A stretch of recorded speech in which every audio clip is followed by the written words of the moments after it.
Hello, everyone, and welcome to the Spurs Up Show, the best Gamecocks podcast on the internet. Today is Thursday, October the 29th, 2020. On today's show, we are in the bye week. You may think to yourself, we have the bye week blues. Not so fast. I think this is a pivotal week for South Carolina, and I'm going to give you my 5 things that I most want to see fixed over the bye week, what I think South Carolina needs to get corrected, what they need to work on so they can take on Texas A&M and really attack this second half of the 2020 football season. Also, your listener questions and voicemails, and we have a fantastic interview. Former Gamecocks running back Taylor Rank joins the show. We have a phenomenal conversation. Taylor, an awesome dude, obviously played during the Steve Spurrier era, so tons of great stories and memories there as well. So sit back, relax, enjoy, folks. It is all brought to you by our friends over at Upstate Movers Group. Guys, Upstate Movers Group, superior moving service. They bring care and attention that other companies can't offer because they're just too busy maintaining trucks and profiting off of them instead of focusing on service. So, guys, they're not a trucking company. They're a moving services company, and they're also employee-owned co-op. So their movers are paid twice the industry average, and everyone on the crew is just as invested in the success of the project as you are. They have dedicated professional crew members, guys. Service is what separates Upstate Movers Group from the rest. They also offer black glove service, and they offer end-to-end packing services, custom crating and packaging for special items, and cleaning services as well. Guys, they were founded by Greenville natives and University of South Carolina alumni. So a Gamecock-owned business, Gamecocks helping Gamecocks. They offer 20 years of project management and moving experience, and they can offer logistics and solutions that traditional moving companies simply do not have the skills for. Guys, for all of your moving needs, especially if you're in the upstate, like I said, Gamecocks supporting Gamecocks, Gamecocks helping Gamecocks. Support a Gamecock-owned business when you go to Upstate Movers Group. You can check them out at upstatemoversgroup.com. That's upstatemoversgroup.com. Also, be sure to check them out and follow them on social media. They're on social media at Upstate Movers Group. So again, that's our friends at Upstate Movers Group for all of your moving needs. Check out Upstate Movers Group at upstatemoversgroup.com and tell them Chris from the Spurs Up Show sent you. The show is also brought to you by our friends over at Yardware. Guys, Yardware is a veteran-owned and operating company licensed by the University of South Carolina selling must-have Carolina yard and wall signs. These signs are made out of 12-gauge laser-cut steel, and they come in both garnet and black. Guys, football season's obviously in full swing. The holidays are right around the corner. Christmas is upcoming. This is a must-have for any Gamecock fan. Oh, by the way, Yardware was founded by the University of South Carolina alumni as well. And again, this is a must-have for any Gamecock fan. I have my sign in my studio. Like I said, it's made out of 12-gauge laser-cut steel. It's extremely, and I mean extremely high quality. You can put this thing anywhere, though. Your yard, your office, your studio, your living room, your man cave, your garage, wherever. It's a great piece for any Gamecock fan and a must-have for any Gamecock fan. You can order yours today at yardwaresigns.com.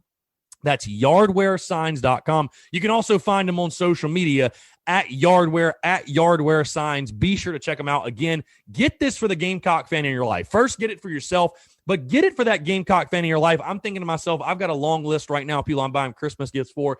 This is definitely going to be it. Again, it's $34.95, so it's extremely affordable, and it's something that any Gamecock fan will absolutely love. Again, that's our friends at Yardware Signs. Check them out, yardwaresigns.com. That is yardwaresigns.com to order yours today. Finally, the Spurs Up Show is presented to you by our friends over at MyBookie. Guys, between the NFL, college ball, and MLB playoffs, there's no shortage of games to watch, and with thousands of lines available in all your favorite sports and events, you can turn your game day into payday with MyBookie. Guys, if you're the type of guy or type of person who likes to back the big favorites, consider putting a couple in a parlay for a much bigger payout. Not only do parlays make meaningless games exciting, but more importantly, they give you a chance to turn ordinary bets into a real moneymaker. And guys, of course, we're Gamecock fans. Don't forget the underdogs, right? They have a ton of value. And the thing about college football and the NFL, the underdogs, they're never really dogs on Saturdays and Sundays.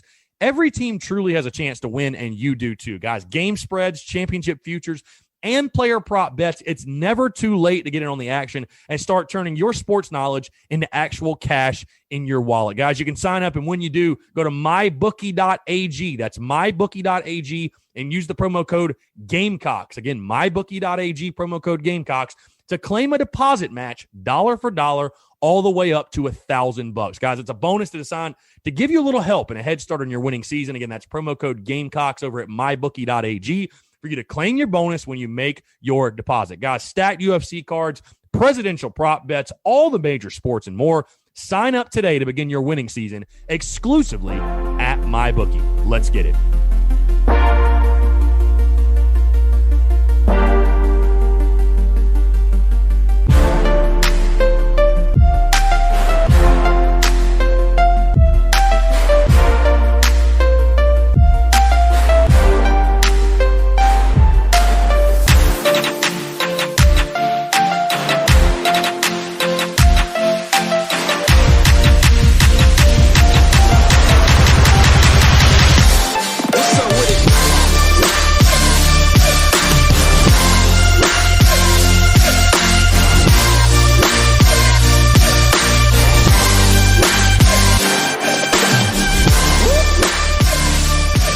Guys, I'm Chris Phillips, host of the Spurs Up Show. As always, appreciate you guys tuning in here on this Thursday. You know, it's funny, I was going back and forth all week whether we were going to have a Thursday show or not, because again, normally, guys, I take Thursday, I break down the opponent South Carolina's playing that weekend. Obviously, we're in the midst of the bye week. There is no game this weekend, not quite as much to talk about, but I do want to dive into. I was thinking to myself, if I had a wish list, if I could just snap my fingers and make things come true, what would I fix about this Gamecocks football team? Because the great thing about the bye week in 2020 for South Carolina, it is right at the halfway point. It is literally smack dab in the middle of the season. And there are certainly things with this team, especially when you're 2-3. There are certainly things with this football team I know we all want to see corrected. We all want to see fixed. So I'm going to give you guys my 5 things that I most want to see fixed over the bye week. The 5 things I think need to be corrected. If South Carolina is going to salvage this 2020 season, if they're going to have a positive second half of the year, what's got to get fixed for this group? I'm going to give that to you guys in just a second. Before we get to everything, a couple of housekeeping items. Guys, like I said, I appreciate you all tuning in here on this Thursday. I do hope you're all having a fantastic week. Again, whether you're at work, you're at home, you're on the commute, whatever it may be, I thank you for taking the time out of your day to tune in and listen to me. But first things first, if you have not done so, take 5 seconds out of your day, click the pause button right now. Go leave a review. Go leave 5 stars, whether you're on iTunes, Spotify, Stitcher, Google Play, whatever platform, it does not matter. Leave 5 stars, leave your thoughts, your feedback. If there's things you like, things you don't like, you want to hear more of, less of, that is the place to do it, guys. We are slowly but surely getting closer and closer and closer to that 500 review mark. I would love to hit that by the end of the season. Let's make it happen. Again, if you have not done so, take 5 seconds out of your day. Go leave that 5-star review. Really do appreciate it. Also, if you're tuning in and you're not subscribed, I'm not sure what you're doing, hammer that subscribe button again on iTunes, Spotify, Stitcher, Google Podcasts. Also on YouTube, we are 10 subs away from 900, which means we are getting closer to 1,000, which is the goal. Help get the Spurs Up Show to 1,000 subs on YouTube. Truly do appreciate that. Also, be sure to follow on social media, subscribe to the podcast. You'll get the daily notifications when the podcast drop. So again, rate and subscribe if you haven't. If you have, thank you so much, and I do appreciate you guys. Also, wanted to update you. Like I said, I was going back and forth earlier this week about a show today. I definitely wanted to put out a show ahead of the bye week, so obviously that is what we are doing here today. But there will be no Friday show as of right now. Again, this is tentative. I could change my mind, but right now I think we're planning on no Friday show. Again, normally Fridays I give my prediction for the games and stuff like that, but who knows? Maybe something will come up that I want to talk about.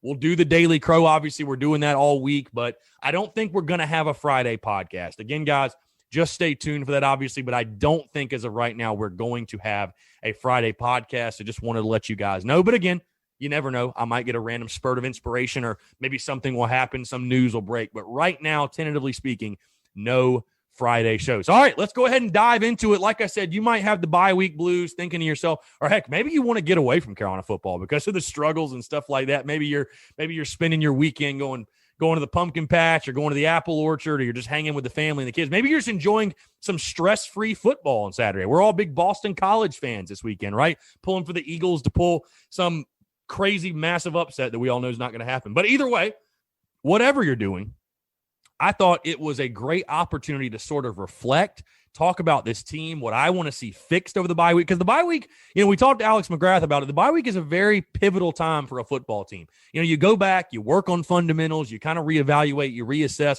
And I think for this South Carolina football team, for sure, it is going to be very, very important. Now, I will tell you guys on the Monday show, I'm going to do a full halfway point midseason report card, first half MVP, all of that good stuff. So we're going to talk about that on Monday. But again, I wanted to give you guys my 5 things that I want to see fixed over the bye week. Again, there are more than 5 for sure, but these are the 5, the top of my head, the first 5 things I could think of that I want to see fixed over the bye week. And I want to start my first one on the offensive side of the football. Again, defense to me has been the bigger issue in the first half of the season, but I want to start on the offensive side and then we'll dive into the defense. My first thing I want to see fixed over the bye week or added or implemented is offensive creativity. Listen, I have been very, very happy to this point with Mike Bobo. The offense has been much, much better than I expected. And I don't know if that screams to they've just been that good or my expectations were just that low. But, obviously bring in a new offensive coordinator. You bring Colin Hill in. So you've got a brand new quarterback and coordinator. We knew the issues out at wide receiver. Marshawn Lloyd goes down. And what this offense has done to this point, again, I tip my cap to Mike Bobo. What he's been able to do, really squeezing blood out of a rock, if you will. I mean, finding ways to score points and establishing an identity with Kevin Harris, which we all know has been obviously a very nice surprise. But offensive creativity, if there's one big knock on this offense thus far to me, the thing that frustrates Gamecock fans the most, and I made a TikTok about this, and it's so true, the thing that frustrates South Carolina fans so much is, the lip service we receive from a guy like Will Muschamp. When you hear about Luke Doty, when you hear about DeCarrion Joyner, when you hear about Rico Powers and Jakari Caldwell, and you hear about all these different guys and how great they look in camp, and especially you hear Luke Doty's the fastest guy on your team. You hear Dak Joyner and all these great plays he's making. They're saying he's going to be involved in the offense. And especially you look, DeCarrion Joyner, what has he touched it? Twice this season, and one of them he scored a touchdown. And Luke Doty, he'll come in for 1 or 2 plays every game at the Wildcat, and he looks pretty good doing it. I'd like to see this offense take some chances. And again, get creative. And I'm not saying sit there and run, try to be gimmicky and run trick plays and stuff like that, but get the football in your athlete's best hand, because wide receiver is a liability. You know what you've got at wide receiver. Outside of Shi Smith, it is extremely questionable. Use your best athletes. Why not use your best athletes? I want to see if Mike Bobo, can he evolve a little bit? Because again, I don't understand right now. And again, the offense to me has not been the major concern over the first half. But when you look at them, I just don't see why South Carolina refuses to, like I said, get the football to Dak Joyner on some sweeps. In a Wildcat scenario, get him at quarterback, a quick screen. How have we not seen a double pass this year when you have 2 quarterbacks basically on the field at the same time with Doty and Joyner and Colin Hill? How has that not been a thing yet? So again, the offense has been okay to this point. It can always be better. I think one of the ways you can do that, again, keeping defenses on their heels, because South Carolina, the identity right now, it's very well established. We all know what South Carolina wants to do when they come into a ball game. They want to get Kevin Harris going. They want to be stingy in the run game, establish the run, and let the run open up the pass. But again, you're going to get in a scenario where maybe the run game's not quite there that day, or a defense is committed to stopping it. What do you do? What do you go to? What's your changeup? What's your curveball? You got to have something else. And I think there are athletes. on the offensive side of the ball. But is Mike Bobo willing to maybe step outside of his comfort zone or change things up a little bit and just get creative offensively? Be flexible.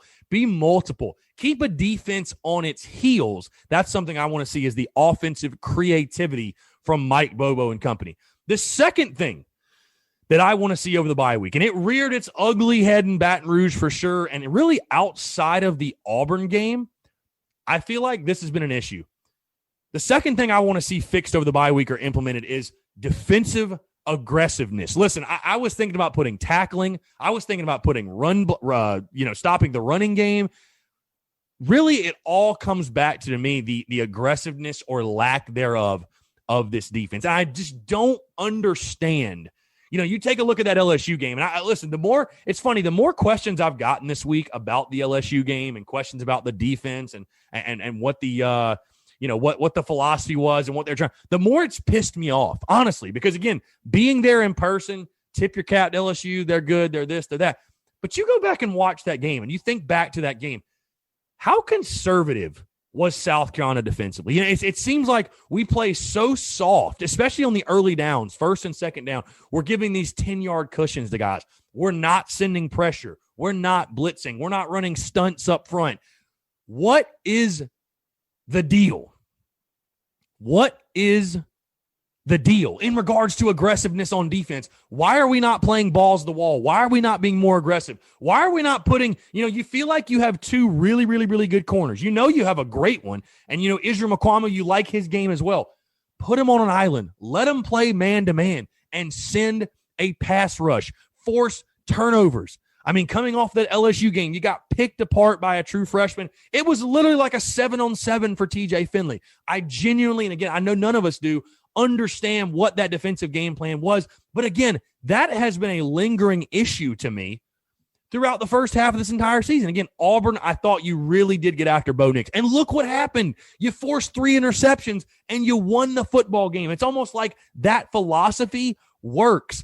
I want to see this defense be more aggressive in the second half. The thing that kills me, is Will Muschamp says in post-game pressers, and he says this, something along the lines of right here.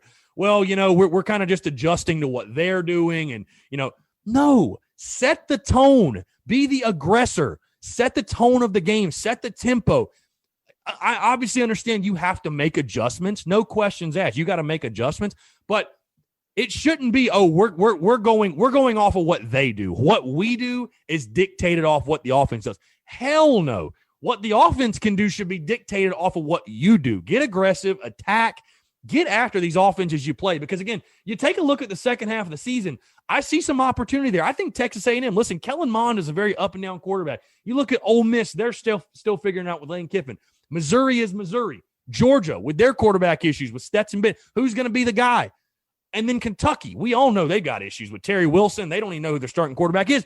So there's going to be opportunities, but I'm just so tired of seeing a Gamecock defense play soft, play conservative, sit back on their heels. It's like South Carolina's allowing teams to nickel and dime them to death. Because, listen, it's like Will Muschamp is so concerned with giving up the quote-unquote big play or the explosive, as he likes to call it. He's so concerned with that. He so badly doesn't want to get beat with that. He's allowing teams to just, oh, here you go. Here's 5, 10, 15, whatever. You can have it. No big deal. It's not an explosive. We'll be fine. It's like we're almost committed to playing this bend but don't break approach. And you think it'd be the complete opposite of Will Muschamp. You think of him as an intense guy, an aggressive guy. That's what you'd expect from the defense, and we're just not seeing that. Me personally, I think all Carolina fans, you'd rather see a defense that's being super aggressive, blitzing, putting your guys around. Hey, if you get beat, if the other team gets an explosive play, tip your cap, but you also leave room to the upside of making a big play, getting a big stop, getting a big turnover. And it's just like South Carolina is dying a slow and painful death with the style of defense they're playing, being conservative. So again, that's the second thing I want to see fixed over the bye week. Defensive aggressiveness. Just change the entire attitude on the defensive side of the football. My third thing that I want to see fixed over the bye week, and this one, I'll probably be talking about this until the end of the season, but again, it just has to continue. Finding a second option on offense, finding a second option on the outside in regards to an offensive playmaker. Shi Smith, phenomenal first half of the season. What he's done has been spectacular. There's no question. What he's done has been spectacular. But the Gamecocks, which it's crazy, through 5 games, you still don't have another go-to guy. Yes, obviously Kevin Harris in the backfield has been fantastic, but I'm really talking pass-catching options. Nick Muse has been, quote-unquote, solid at the tight end position. I don't think he's done anything really that crazy, but he's been at least dependable most of the time. You got Jalen Brooks back, and I think he had a very much welcome to the SEC moment against LSU. You've seen Josh Vann get a catch or two here or there, but I mean, really, no one has emerged. Nobody has emerged. Can South Carolina find that other guy? Like, what is it going to take? I don't know if it's going to be something in practice or if Jalen Brooks woke up after the LSU game and he's going to improve and maybe he will turn into that guy, but finding a second option, because again, this team, you shoulder the blame on everyone for the 2-3 record, because as much as I talk about the defense, and I agree 110%, they've got to be better. Hey, welcome to the new age of college football where you got to score 40 points per game to win. That's just how it is. So you've got to find a way to get the football into other playmakers' hands and develop another playmaker. Because, again, listen, people ask, oh, why is Colin Hill holding on to the ball too long? Oh, why is South Carolina not scoring enough? Like, why are we not going down the field more? If you don't have anyone that can catch the football, If you don't have anyone dependable to go to, that's a guy that's going to make plays, what are you supposed to do? Where the hell's Xavier Legette been, by the way? That's a name I feel like I haven't said in 3 weeks. Where has he been? Find the second option over the bye week. This offense desperately needs it. That is the biggest missing piece on this offense. So again, the third thing I want to see fixed, find a second option over the bye week. My fourth thing that I want to see fixed over the bye week, and sticking with the offensive side of the ball, guys, the Gamecocks have given up 16 sacks through 5 games thus far this season. Now, the blame should fall on multiple people. Yes, Colin Hill has held the ball too long at times, 110%. There has to be an internal clock. I heard Perry Orth talking about this earlier this week. There's got to be an internal clock as a quarterback. You get to 3-1,000, get that thing out or get out of the pocket. These defensive guys, these defensive linemen, they are too good. They're going to eventually get back there. But the pass protection as a whole has just simply got to get better. The limitations on offense as far as Colin Hill and his lack of mobility, we understand that. You understand there are things South going to do, I think, can do to help that. You know, keeping guys in to help block, but staying away from 3rd and longs, really, that's going to be the key for this team. But pass protection has got to get better. And it seems like guys watching Carolina, especially watching LSU, where Colin Hill got sacked 5 times, it's like the sacks, they always come at the worst possible time. Like, they're literally drive killers. They are drive killers when Colin Hill has gotten sacked this season. So again, 16 sacks in 5 games. It's flat out inexcusable. It's something South Carolina's got to get fixed, and I want to see them get fixed over the bye week. And my fifth and final thing, and maybe the one that jumps out and stands out the most, and it might come down to a coaching change, which you see I'm not putting that on the list because I'm trying to put things that are realistic. We obviously know Will Muschamp is going nowhere right now. But it does come back to coaching, and it comes back to philosophy, because the fifth thing that I want to see fixed over the bye week is just the overall mindset. The overall mindset as far as aggressiveness, you know, kicking field goals, like the overall mindset of this football team.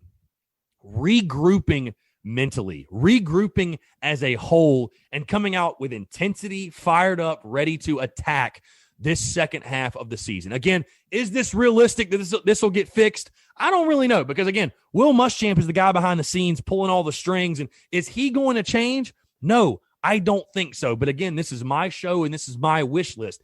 So the overall mindset, like, dude, you're 2-3 in a 10-game SEC schedule. Everyone makes a bowl game. What do you have to lose? Be aggressive, go balls to the wall, show your cards, and let's see what happens. Leave it all out there on the field. But the things we've seen, because we've seen it in 3 different games. We have seen coaching malpractice in 3 different games. From Tennessee, kicking a field goal with 4 minutes left, to Florida, the 7-minute drive at the end of the game, and then LSU this past weekend, kicking the field goal down 21 at the end of the first half. Change the overall mindset. Change the attitude. Change the aggressiveness of this football team. I want to see a shift there. And then again, overall mindset for the players as well. You've got to regroup as a football team here. You just took a major punch in the jaw against LSU. You got your teeth kicked in. There's no other way to put it. There's still opportunity left in this season. There's still a lot of opportunity left in this season. But you've got to come out against A&M with the right mindset, with the right mentality. I want to see an aggressive, attacking football team, similar to what you saw against Auburn. I really thought South Carolina played balls to the wall against Auburn. They were the aggressor. They set the tone in that game.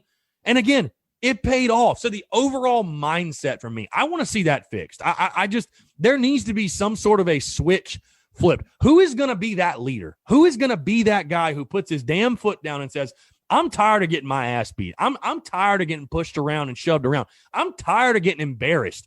Let's go out there and let's make it happen. The overall mindset of this football team, and it starts at the top with Will Muschamp and trickles down to the assistant coaches. It trickles down to the players. There needs to be a complete mindset shift. There's got to be a complete mindset shift. I want to see a football team come out with extreme intensity, fired up, ready to go, beat Texas A&M, and set the tone for the second half of this season. So again, going back over them, the 5 things that I want to see fixed over the bye week.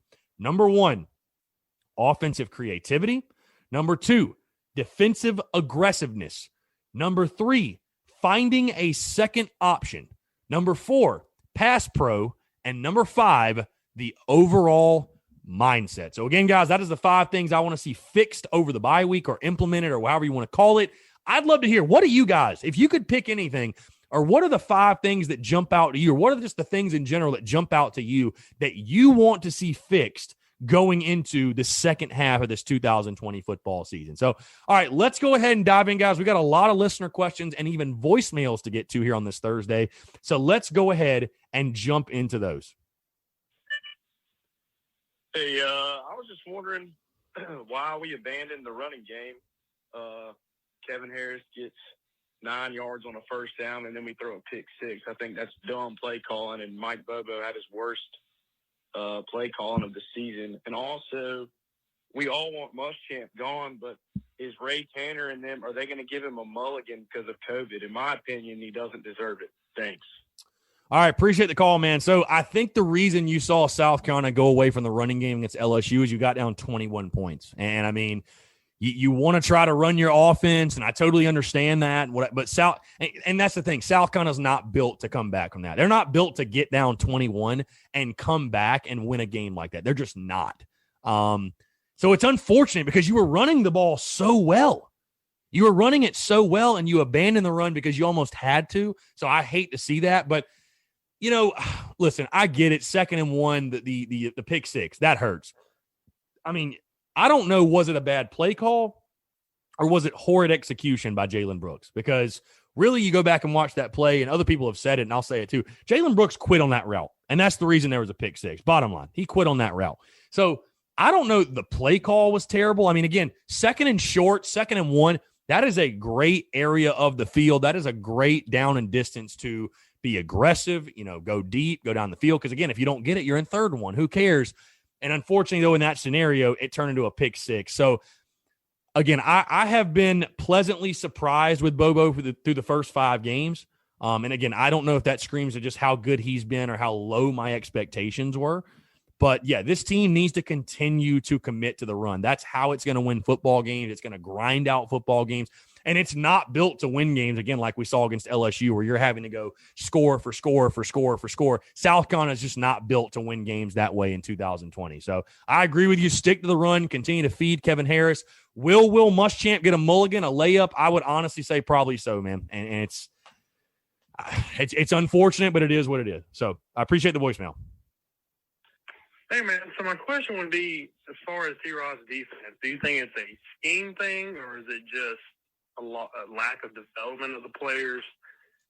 It just seems like the players don't even feel comfortable in the positions they play. I mean, McQuamu's never lined up against the number 1 receiver. J.C. Horn's all over the field. He's never lined up with the best receiver of that team.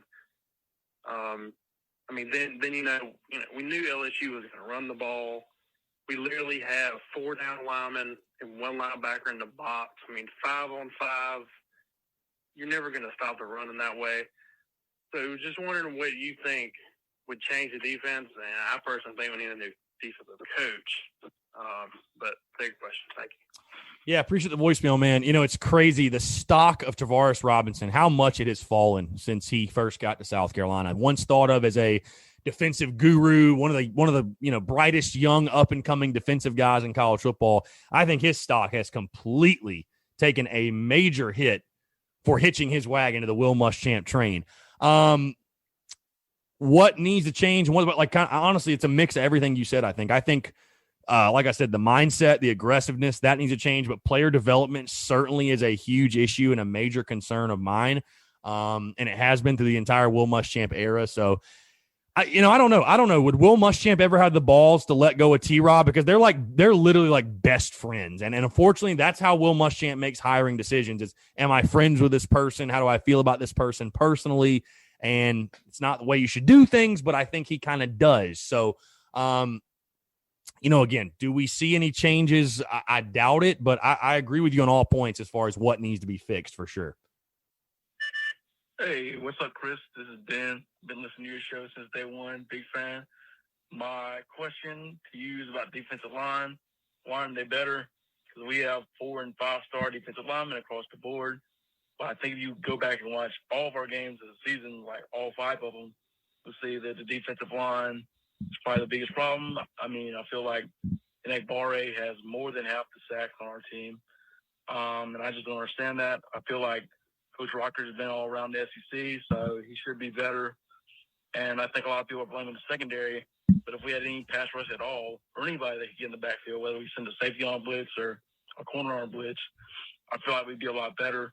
We could have had a chance of beating Tennessee, Florida, and maybe rattling Finley up a little bit this past weekend. Thanks for your feedback. I appreciate it. Go Cox. Yeah, man. Appreciate the voicemail for sure. Again, you make a lot of good points. And, hey, a secondary's best friend is a good pass rush. And I agree that the pass rush got to get better. South Carolina's given up 16 sacks. They have 10 of their own. J.J. Nigbari has been a fantastic player this year, in my opinion, for South Carolina. But it's got to get better. I mean, it's got to get better. And, again, if you're not getting pressure with 4, which South Carolina is not getting pressure with 4, send the blitz. Be aggressive. Like, I don't understand. I don't understand why that is just such a tough thing to grasp, a tough concept to implement. Because like you said, you've got to find a way to get pressure. You just simply do. You have to. And again, as good as JJ has been, I mean, where else is it coming from? You know, where else is it coming from?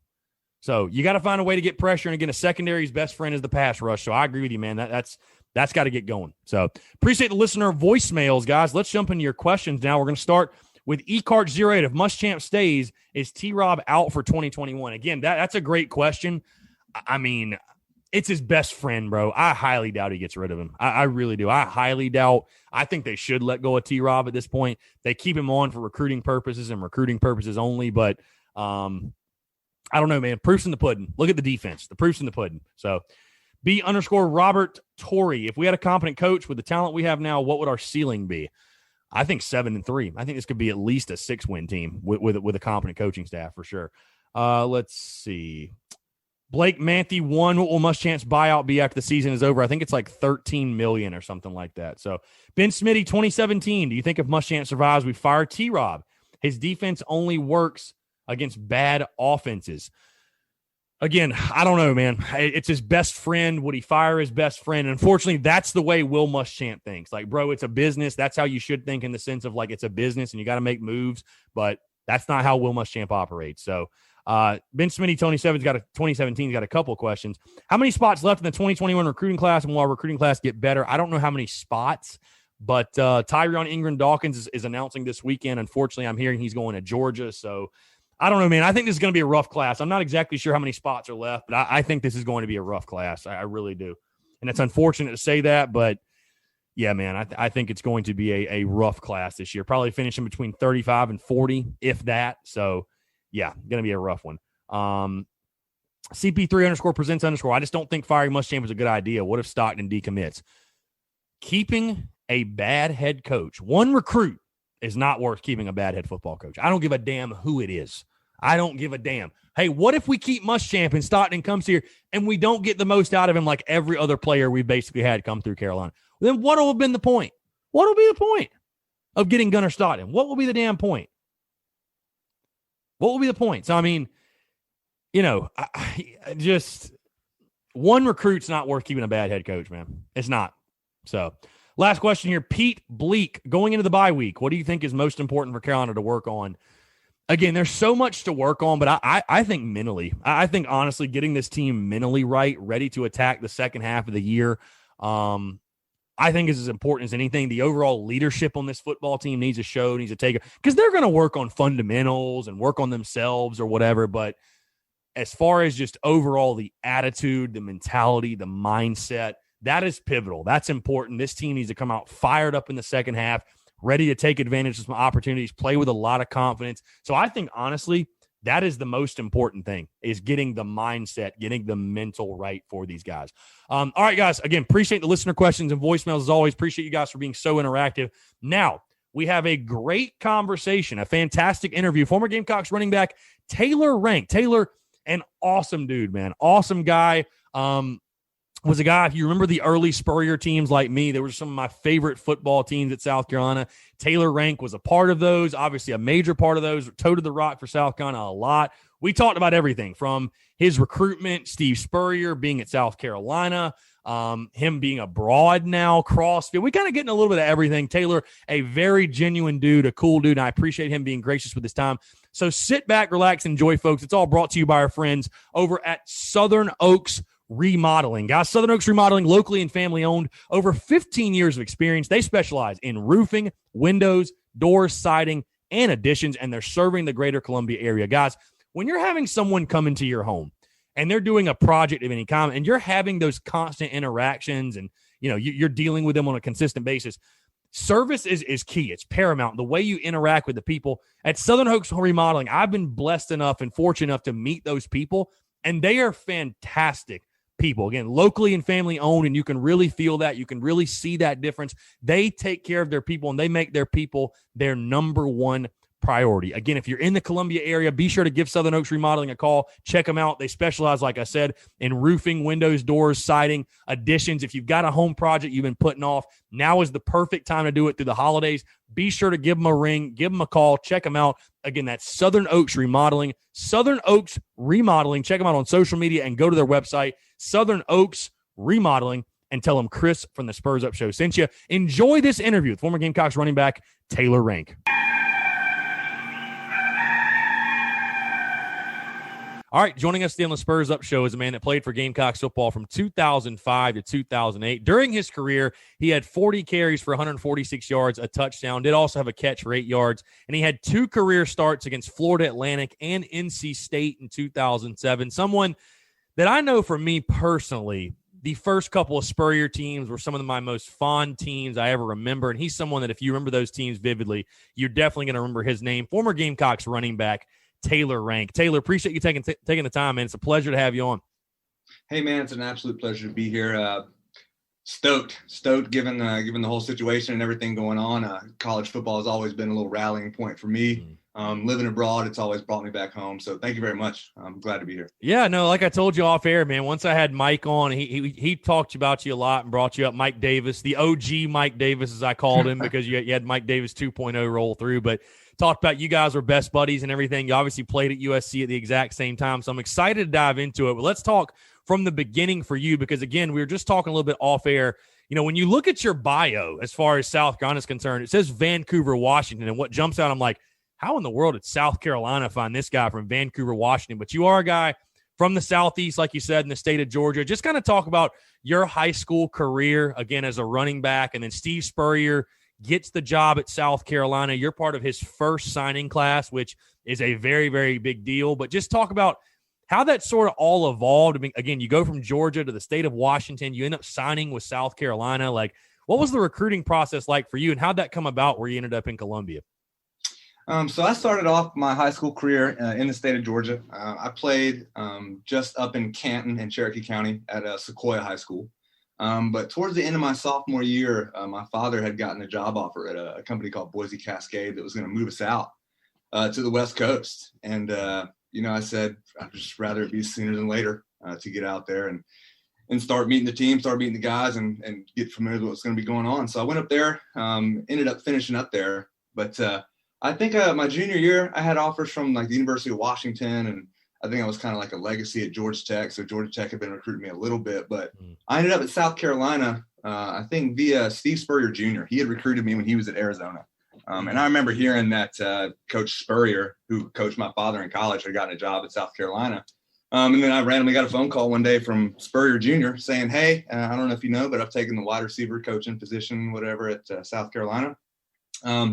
We're going to bring your tape with us, and, you'll hear back from us shortly. And then I think I was coming back from a visit from Montana State, and I got the call from Coach Spurrier offering me a scholarship to come down to South Carolina. So I ended up taking a visit.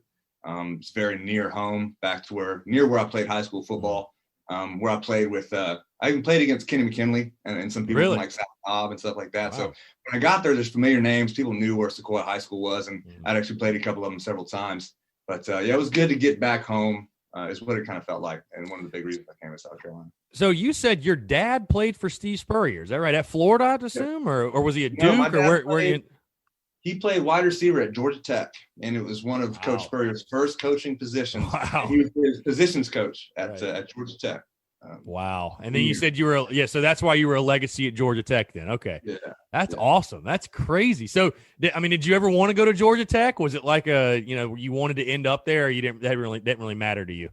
Well, I grew up going down because we lived about 30 miles north of Atlanta. So I grew up going to Saturdays in Atlanta, Georgia Tech, right on campus, tailgating, watching the games. So I wanted to go to Georgia Tech, but they didn't really offer me until I think even if they did till late. But by that time I was 100% South Carolina. But I did want to go to Tech, but it just never didn't really work out. Right. So you get to campus, you get to Columbia, again, a very interesting time. You're part of Steve Spurrier's first signing class. And when Coach Spurrier took the job, obviously people in Columbia, everything's at a fever pitch. I remember going to, and I told Mike this too, Mike Davis, I remember going to the spring game in 2005, Coach Spurrier's first spring game. And I remember, I think it was like the first play. And I remember there's like 35,000 people there. Like it was the whole entire lower bowls filled. And I remember the first play of the spring game, it was a pass, just nothing more than just a pass. And everybody in the stands stands up and it's like, oh my God, we're throwing the football. Like it's like insane. Like that's how crazy on edge people were. But talk about Coach Spurrier. Again, you played for a legend, a Hall of Famer. You obviously saw what he did after you left, and that run South kind of went on from 2010 to 2013. But what was the relationship like between you and Coach Spurrier? It was Coach Spurrier, for some reason, you play, or at least I did. I played really hard for him, and I like the way he approaches the game. I like how his mind works and his whole approach. But the relationship was quite funny. He would tease me quite often. I remember, I think we were in practice one time, and I dropped 2 passes. And we're sitting up there the next day watching the game film or practice film, and he just pauses the film. He turns and looks at me, and he's like, "Taylor, you've dropped more passes today than your dad dropped his entire career at Georgia Tech." And this is in like a public setting, in front of the team. I was like, that was a burn and a half. But no, it was. I took a lot of the things that I learned from him about the game of football, right, and applied it even after my career at South Carolina. And I wouldn't have rather played for anybody. And when he called me and offered me that scholarship, it really didn't matter who else did. I was going to go play for him. He's a legend, and I wouldn't have wanted to play for anybody else. Well, was it cool, like bouncing you and your dad, like bouncing it off each other? Like, hey, Coach Spurrier said this. I'm sure he was like, yeah, I can imagine. Like he said this to me back then. Cause like, I'm not surprised that like Spurrier's memory is insane. Like he remembers this specific play from this specific game, from whatever. Like, how much fun was that? Like, did you ask your dad before you like, hey, what can I expect from Spurrier? Like what were those conversations like as far as Coach Spurrier is concerned? It was actually helpful because if you like constant, positive reinforcement, then Coach Spurrier is not necessarily, your guy. You'll go out there and you'll do something exactly how it's supposed to be done, and he'll say, all right, not terrible, and move on. But he prepared me for some of the things that he does, like some of his ticks and how he writes on the whiteboard. He'll write 18 different plays at one time on a whiteboard, where it starts off as like, a simple, smash concept, and it turns into like a poco and quick slants and all that kind of stuff. But one of my fondest memories of their relationship, really not mine, with Coach Spurrier, but my dad came down with me on my visit. He was like, "You're going to see Coach Spurrier? I'd love to see him. I'll come with you." Cool. So he pays his way, comes down with us. And I remember we're getting on the bus to go from, I guess, like our team dinner to somewhere else, or the recruiting dinner to somewhere else. And we're getting on the bus, and Coach Spurrier's like, "Hey, Matt, come on, just ride with me."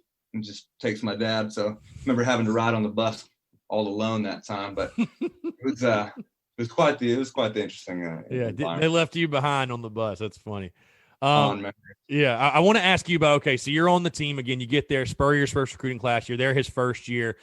I want to ask you about, just like I said, everything's at a fever pitch. Everybody's so excited. We have Steve Spurrier. That first game against UCF, because again, I talked about the spring game, how crazy it was. I was actually blessed enough to be at that first game as well against UCF, and you had like the little game day outside, Thursday night kickoff, national TV, which you guys seem to always do the Thursday night games. Coach Spurrier loved that exposure and attention, whatever, but packed house, everything else. Like just talk about that. Again, just being Steve Spurrier's first ever game at South Carolina, being a part of that. Like, what was that experience like for you specifically? I remember one of the coolest things about being a Carolina football player, and I think anybody can share this sentiment who's run out of the tunnel to 2001, is that intensity, that environment when you're running into it.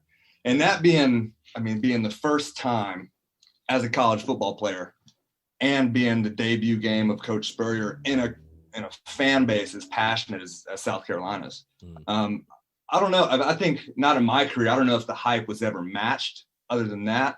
But I remember coming out of there and not being able to talk to Tommy Beecher, who was right next to me. It was, in that time, it's the loudest place you've ever been. Still, arguably one of the loudest places I've ever been. And I remember when they hit that, I think it was maybe a deep post or something. Yeah, Mitchell to Whiteside. Yeah, man, and that place went off. The top blew off. And any doubts you have about where you decided to come play football is gone. So. You see that intensity, that energy. Obviously, you were part of that 05 team that beat Tennessee in Knoxville first time, or beat Florida for the first time, and it felt like 200 years. I mean, again, that has to be able to, be very cool to look back and say you were a part. Because, again, I really do believe, like, building a program, it's, Lou Holtz did what he did, and Steve Spurrier built on top of it, and you saw what happened, the culmination of it of 10-13. Like, being able to say you were a part of that team that accomplished so many firsts, I'm sure it was cool in the moment, but looking back, like, what does it mean to you now? Being motivated to do things that have never been done before. Something that Coach Spurrier talked about. And he always said it's one of the reasons he came to South Carolina was he wanted to do things that have never been done and that people didn't think could be done. And much like, I guess, in high school, we were the first team from our city to win a state championship, even though it was in Washington and I hadn't grown up there and stuff. It was still cool to be the first group to do something. And even now in Carolina, you look at where the program is and where we want it to be. And we were there for that upward trend. And we kind of, I guess, helped push us to that point between 10 and 13 where we were a premier program, that breath of fresh air up there. But I mean, for me, for Coach Spurrier, it's always been, you take pride in it. I mean, because you do something for the first time because it's hard to be done.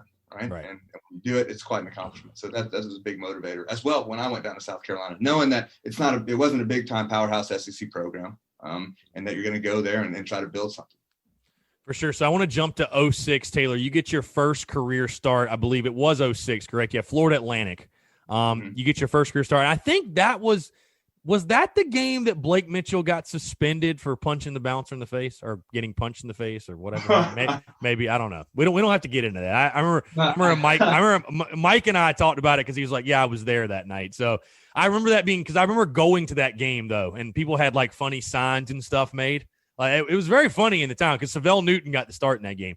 But you get the start at tailback. Again, you decide where you want to go for play college football. You have no doubts. But then getting your first career start, like it's a lot different. Like I've had Michael Scarnecchia on the show, and I've had other guys that were like, backups in their own respects, but got their opportunity to play. And they just talked about the differences of like that week leading into the game, like the emotions and knowing you're going to be on the field. Just talk about that for you. Is it something you knew all week or you knew on game day? Like, and then getting that start, like what were the emotions like for you? Well, I can't remember if it was FA because I had two starts, and I remember I got one of my starts basically because of Mike. Right. And I'm not going to throw Mike under the bus here. Actually, I'm going to throw Mike under the bus here. But one of the reasons I started the game, I didn't find out till before the game, and I think it might have been NC State. The more I think about it, was because Mike stole an extra Gatorade out of the refrigerator. Oh my gosh! So because that's one of those things where they'll say suspended for violation of team rules. You have no clue what that means. Right. So I remember he stole a Gatorade one time and I ended up getting the start. It might have been FAU. But I remember they told me that I'd be starting. And I was excited, man, because I hadn't played a whole lot at that time. And I mean, playing a team like FAU, it's not like you're stepping out on the field against Georgia. So if you want to start a game, that's a good, I guess, warm up game. So I was excited to play. I was excited to get out there and run around and kind of just let it loose because I hadn't had a chance or an opportunity really to that point.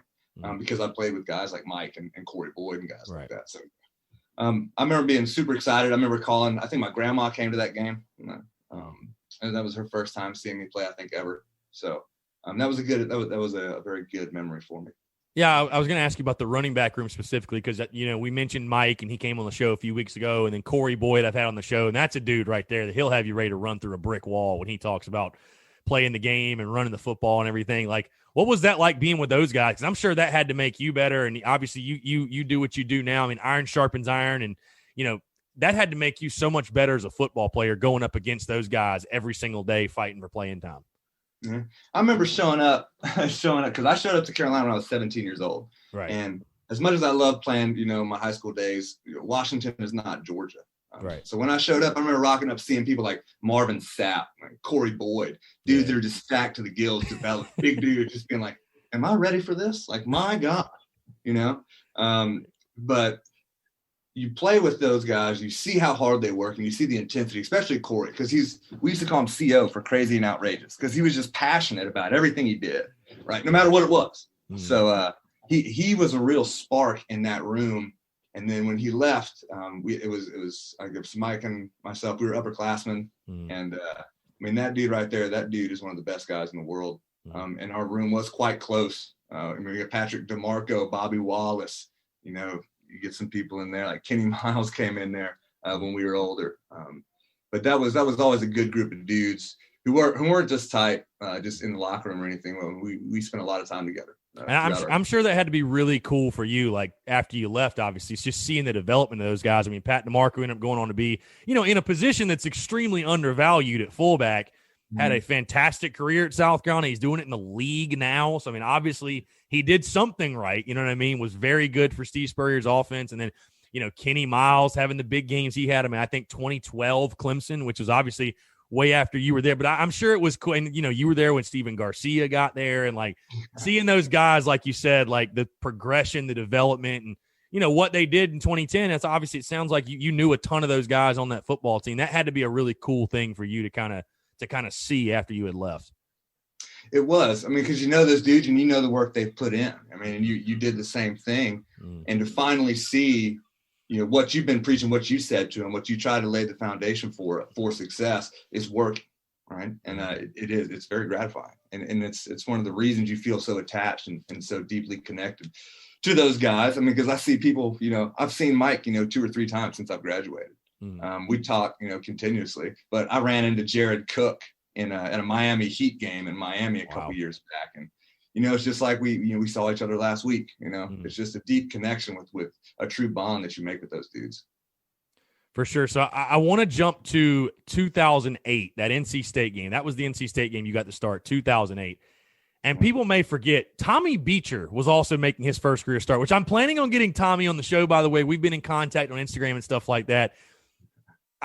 Because I think his story obviously is extremely interesting, like for all fans. Because I mean, you remember that offseason, like he wins the starting job, and I mean to be anointed the starter by Steve Spurrier brings a lot of pressure, and it can make or break you. And you know what I'm saying, like it's not being a quarterback under Steve Spurrier is not easy. Nobody's ever claimed it was, but for you specifically, you're making the start. Tommy Beecher's making the start, like. I talked about the emotions going in that first start, but going into that game, like what was that like knowing you have a new quarterback? So I feel like it's almost got to sharpen you. Like I really need to be on my game because, I've got this guy taking snaps in front of me that he's never really been played in a game. He's never started a game, obviously. So, I mean, what was the thought process going into that one? Again, a Thursday nighter on national TV, you're going up against Russell Wilson of all people. So, I mean, yeah that had to be pretty interesting to say the least. Well, Tommy was my roommate, I think, for the last 3 years. Really? I think it was Tommy Beecher, Ryan Suckup, myself, and then a couple offensive linemen here and there. But throughout my whole career, if you were to watch the quarterbacks throw, even with like Blake Mitchell, Garcia, Chris Smelly, Tommy always threw the nicest ball, in my opinion. Really? And you could zing that damn thing, right? And he was an actuary mathematics major, so the dude's smart. So I remember that spring and that fall, I mean, he was slinging it. Right. And he was hitting people open. He was smart. He was knowing the concepts. He's athletic, great tennis player now. And I remember going into that game, I didn't feel any pressure on me because I thought Tommy was the best dude that we had. Right. And obviously the game, didn't work out well. People respond differently. And Serge Wade threw a couple picks or I remember wasn't smooth sailings in that game. But that was a big deal. And it was a lot of fun to start with somebody that you spend so much time with. Right. I want to ask you, too, you got your first career touchdown and your only touchdown in college. I mean, again, you put in all that work and you're a veteran guy at that point. I mean, that had to feel really good for you as far as knowing, like you said, you had put the work in, you had gone through the daily grind for a couple of years now at that point, and then to get in the end zone, to get that touchdown. Just kind of describe the feelings there. I mean, again, that had to be a cool feeling. Be able to look back and say, I had a touchdown running the football at South Carolina. Yeah, and it was funny going into that game. We had talked about off-season workouts, being strong and being big, and nobody had really had a weight room run for a while. I remember the play we ran like a 16 whammo, which is basically just kind of a power to the right-hand side. And a dude filled the hole. I just lowered my shoulder, bam, bounced right off of him, scampered into the end zone, and it was right in front of the student section. Best place to score your touchdown. And I think I might have even thrown a little high step in there because I was so juiced, right? Because spent my career there. I do remember that. I haven't been in the end zone yet. Want to get in, baby. Yeah, you did do the high step. I remember that now. Yeah. Yep. So that shows my excitement. I wanted to be there for what, three or 4 years at that point. I finally got there. So how would you describe your running style? Because I feel like you were just a flat out bruiser. Like you wanted to run somebody over. I like to go one cut north and south. I mean, I think I am faster than people ever gave me credit for. I was a regional 100-meter champion. I'm not gonna lie. But no, I don't have a whole lot of lateral quickness, and that's not my strong point. But I like to make one cut, get downhill, and go. And I think that's probably what suits me. I grew up, and my favorite running back to watch was Eric Dickerson. Nice. So he was a taller, bigger dude. If I tried to emulate anybody, it'd probably be him. Did your dad want you to play wide receiver? Or he didn't care. He just like whatever. He didn't really care, and he never pushed me to play football. Really, I just played football because I always saw it in his helmet in his office, and all your friends play it. Right, yeah. And I think even in Georgia, I started to blossom more as a defensive player. Before I moved out west to Washington, but no, he never pushed me for any kind of position or to play at all. But he was probably my biggest help and support. Every game he was there, and he always had advice and critique. And he obviously was a big help when it came to deciding where to go to school and coaching styles and this, that, and the other. This is kind of a funny side note and a funny story. So my grandfather's the reason I'm a diehard South Carolina fan the way I am now. And I really kind of clicked for me when I was 11. So like 2002, kind of give you a time range. That's why the first couple Spurrier teams are like some of my fondest teams, because that was the first couple of Carolina teams that I really, we really clung to as fans or whatever. And so, but it was so funny because my grandfather was passionate, obviously loved South Carolina. He used to always complain though. And again, we're not trying to throw anybody under the bus here because those offensive lines were great, but he always would tell me, he's like, I don't know why. It seems like they just never want to block for Taylor Rank when he gets in there. It's like they block for everybody else. When Taylor Rank gets in, though, it's like the floodgates open up. That was always his thing. He was always making a point to say that. Well, that might be at NC State. I mean, I don't throw the O-line under the bus. I've missed plenty of reads on his own. You cut back when you should have stayed play side, this, that, and the other. But I remember FAU. Well, they blocked real well for me. Man, I had 100-something yards. Yeah, 101 yards. Yeah. I think I was the first running back to go over 100 yards in, I think, like 4 or 5 years or something. Which just kind of came because Mike ran for like 91 yards that game or something like that too. But no, I remember that game. We watched that game film, and I think a draw where it looked like the floodgates open. There was a nice alley. I just cut the wrong way, and I mean, I'm sure Coach Spurrier gave you an earful for that.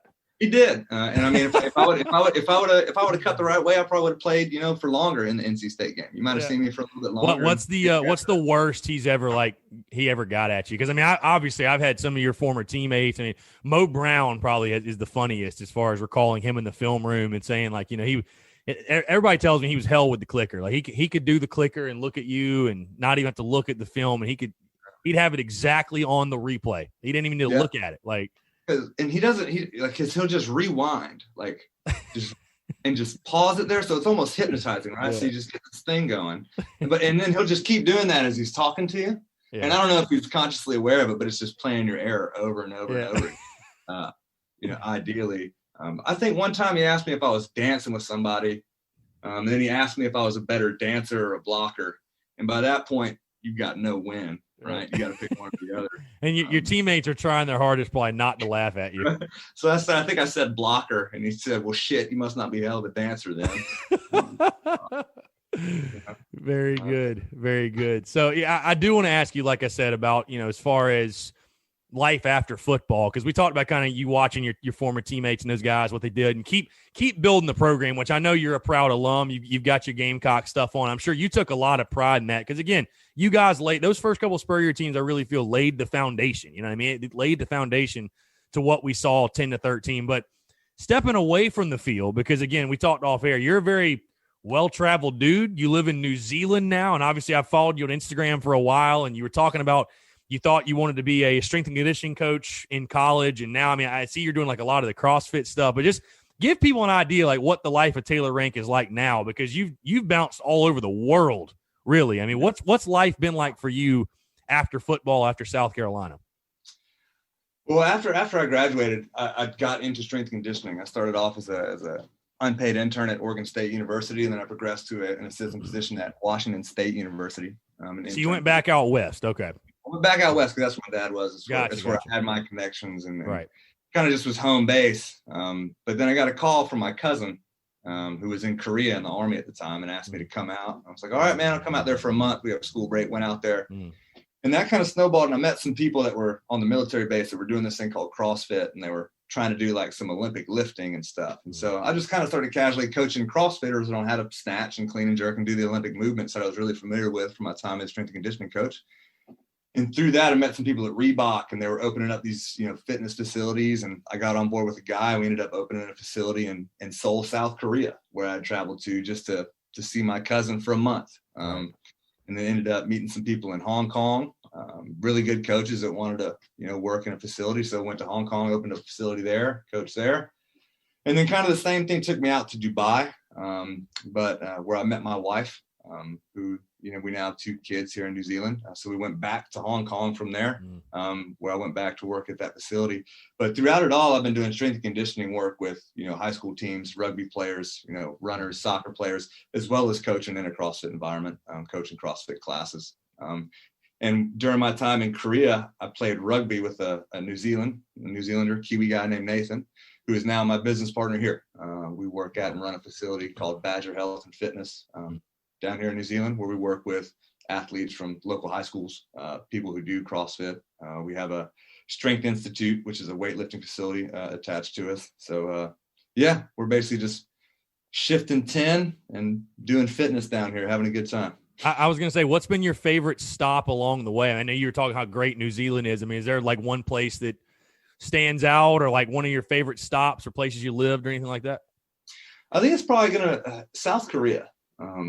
Even though it's the first place I went, it's where I met three of my real good friends that are here in New Zealand, in this city that we're in. I was at a young point in my life. It was the first place I'd been. It was so new, so alien, but so, I guess, so intriguing and interesting at the same time. And you really rally around because football came on Sunday mornings, like Saturday night came on Sunday morning. Really? So we'd meet at the pub, like 5 a.m. right? And we start saucing it up, waiting for, the noon SEC game to come on. And my roommate in Korea ended up being an LSU graduate, Jacob Leonard, great dude. So we had the SEC camaraderie. So that by far, that stage in my life, and at that point, Korea was probably my favorite stop. Yeah, I was going to say, watching football probably to be so interesting for you as far as, again, being over the time difference. I was going to say, how great is technology? You're in New Zealand, I'm in Colombia, and it's like we're just having casual conversation. That's kind of random, but either way. Obviously, again, you're a proud Gamecock alumni. And that's what I was thinking, too. I was like, I wonder what times he's having to watch these South Carolina games at, because obviously this year we're coming off of South Carolina's coming off, and we're talking the Auburn win to get to 2-2, which is a huge win, top 15 win. What time are you having to get, like, if like South Carolina plays LSU this weekend at 7, like what time is that for you? So I guess that's we're talking noon kickoff for me, actually. So you'd rather the game be at noon. Yeah. So you'd rather it be a noon kick then, or no? Well, if say you're playing, if South Carolina is playing at noon in the States, right, I have to wake up at 5 a.m. Yeah. So it's between 5. Your kickoffs are between 5 and noon. Yeah, all of them. Right. Yeah, that's a no win right there. You're like, hey, can you guys play at 4 a.m. one day for me? That'd be great. But no, I'd love to get your take. I'm not sure how much Gamecock football you've gotten to watch this year, obviously with the craziness going on or whatever, but Carolina 2-2 through 4 weeks. Just talk about what you've seen with the program as a whole since you left. Obviously, Coach Spurrier doing what he did, winning 11 games 3 years in a row, which like you said, when you first got, it's crazy to think when you first got there how maybe unimaginable that was. Like you're talking about doing first and accomplishing things that had never been accomplished. I mean, he more than did that. But seeing Coach Spurrier's success and his resignation and Will Muschamp taking over and where the program is now, and I'm not sure if you've gotten the chance to come back to Columbia at any point and see like the facility upgrades or the areas around Willie B. But I mean, obviously it's night and day difference from what it used to be in the ops building and the practice fields and practice facilities. It's crazy. But just talk about, like I said, what you've seen with the program, the current state of the program, where it's at now, just kind of your overall thoughts on Carolina football as a whole right now in 2020. I think as far as a support system, as far as your alumni, your boosters, your facilities, and all that kind of stuff, it doesn't get any better than South Carolina has it right now. I mean, I'm sure that'll progress in the future, but I mean, it's a premier program in every aspect of it. And the hiring of Mike Bobo, I was really excited because, like I said, college football is kind of how I get it. It's my one piece of home that I've kind of been able to keep consistent, that I'm passionate about and really enjoy following. It's always been a point to focus on. So this season I was excited. We have Marshawn Lloyd coming in, and he's supposed to be a Megatron freshman and all this promise. He blows his knee out. I've been really happy with how resilient the football team has been, because one thing you learn is how hot and cold not just Carolina but the SEC is. I mean, you're ready to be fired after 0-2, but you beat Auburn. Hey, Muschamp's looking real good now. Eh? Right. So how resilient they are, I'm actually really happy with the whole Mike Bobo thing so far. The offense is not sluggish and boring as all hell. I mean, they're committed to running the football, but they're making plays when they're open. They're moving the football well. They're putting points on the board. Defense is playing real well. If nothing else, it's a fun football team to watch, which it hasn't been a fun football team to watch for the past couple seasons. And I'm on board with like Will Muschamp. I mean, he's doing the things he's got to do on recruiting. Players are playing hard. I know we want to win, the 9-10 games, but I look at it this season, I think 6-4 is probably a damn good record. Yeah. 5 be a damn good record when you're playing 10 SEC games. But I think if we keep doing what we're doing this season, hopefully we keep playing hard, we keep winning some games. I think we're moving in the right direction. Just look at the recruiting trail we've been doing. We've got some big names, 5-star, Jordan Burch. I think we got a 5-star corner committed, things like that. So it may not be now, but I think we're going in the right way. Yeah, I was going to say I've been very happy with the hire of Mike Bobo, too. He's surpassed my expectations already. But I was going to say offensively, I'm sure you've got to like watching a guy like Kevin Harris. Like you were saying, your game, you're one cut north and south. I kind of feel like that's how Kevin is, too. Like runs behind his pads, very tough, very physical. They've nicknamed him the Bus. Other people have called him a muscle hamster. Like that dude is a beast. I mean, what is he? He's 5'9", but he's 225. Like he's a ball of muscle. Again, I'm sure you enjoy watching him tote the rock. He's thick, and I like big physical runners. And not to say I don't like, your shifty one-quick get-tos, but you can tell that it makes a difference third and fourth quarter. When you got to tackle a dude that thick, that big, and he's going to keep coming hard. It is, and I'm him, Rashad Fenwick. I mean, arguably the strength of the offense, and Shi Smith, but the running game. I mean, you can't be anything but happy with it. For the most part, I think right now. And I think South Carolina, you've seen, I agree with you 110%. I think they've been stingy in the running game. And I think Muschamp, you mentioned that as far as like you're saying, he's thick, he runs hard, he runs through people. And it's like you're saying, you get late in the game and nobody wants to deal with that. And I think you've seen that from Kevin. And I mean, he's surpassed all expectations as far as being true RB1. I'm going to get you out of here, Taylor. Before I do, I'll let you go. Obviously, you had a awesome career at South Carolina, a lot of firsts, like we mentioned, a lot of accomplishments. When you look back on your career, I'll give you the floor. Just a couple of memories that stick out, whether it be on the field or off the field. Like I said, you got a great relationship with your teammates. I mean, Mike had nothing but glowing reviews to say as far as you guys' relationship. But just talk about some of those favorite memories that stick out from your time at Carolina. We did do a lot of firsts on the field, but most of the stuff that I recall. Because quite frankly, I wasn't a starter. I didn't play a whole lot, get a whole lot of totes of the rock or that thing. So a lot of my glowing memories come from off the field and just interactions, whether it be traveling to and from a game or going down for like bowl games or things like that. But I remember one of the first memories I have of Mike Davis is we get to summer school because you start early, working in to try to get into fall camp. So we go to summer school and we've got like a music 101 class together. And, we're 17, 18 years old. And we walk into music class and we went to McDonald's on the way there.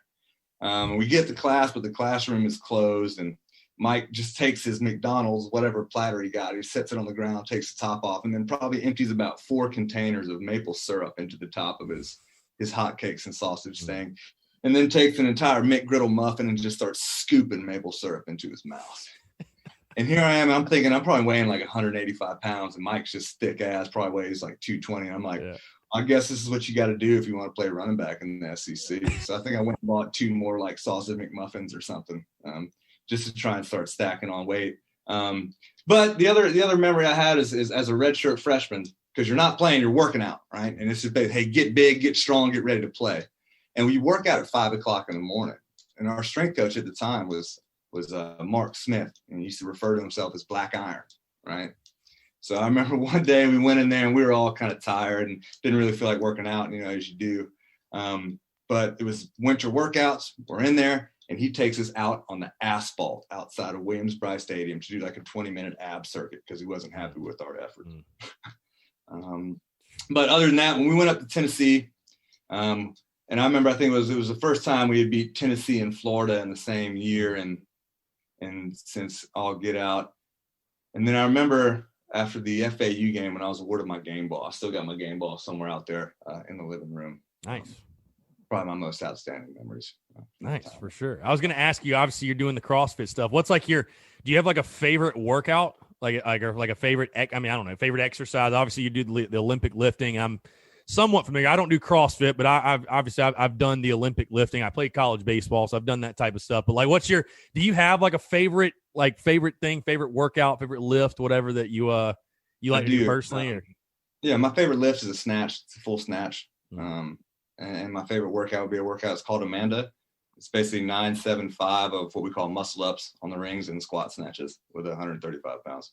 So have you gotten smaller or bigger from the 185 in college? Because obviously you lose weight when you I'm sure your diet's very rigorous and stuff like that. Like what's the weight looking like these days? When I showed up to college, I was about 185 pounds. And then by the time I was a senior, I think I weighed about 218, 220. Okay. You put on some good weight then, for sure. I put on some good weight. And because I dabbled in like fullback and stuff a bit for some here and there. But now I probably I'm back down to about 190, 193. But as far as physical fitness, and I'm probably just the best I've ever been. Right. And I still think I could probably run a 4.40. Could still go run for 100 yards for sure. We could try. No doubt. Well, yeah, Taylor, it's been a blast, man. I appreciate you taking the time. Like I said, like you were saying, you weren't always on the field, but I really do feel like for whatever reason, I know why, you were one of the most recognizable Gamecocks of that time, Spurrier's first teams. And like I said, it holds a very special place, definitely in my heart, and I think other Gamecock fans' heart as well. And also the way that you played the game, ran the football, always a tough player, always a tough runner. And I feel like that's what stood out. So it was a pleasure to watch you in Garnet and Black, sir, and I appreciate you taking the time. We should definitely do it again soon for sure, man. Thank you, sir. Very much. My pleasure. Absolutely. He's Taylor Rank. I'm Chris Phillips. We appreciate you guys tuning in, and we'll catch you next time with an episode of the Spurs Up Show.